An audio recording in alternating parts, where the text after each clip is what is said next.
A lot of people have asked me how I got started in business. And when I tell them an ice storm got me started in business, it kind of like, huh? What do you mean an ice storm got you started in business?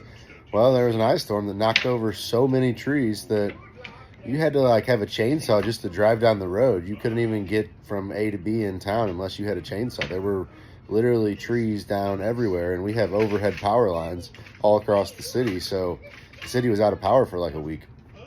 They basically declared the city of Springfield a natural disaster state, and I think we even got federal money to open up a landfill where we were able to haul all the brush to for like 2 or 3 years.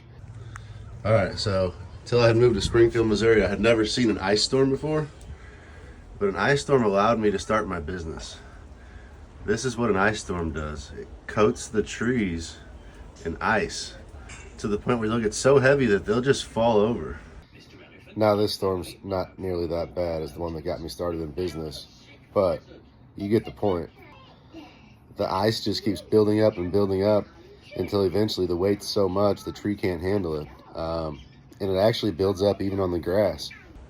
But you can also see where it's just coating the leaf blades too.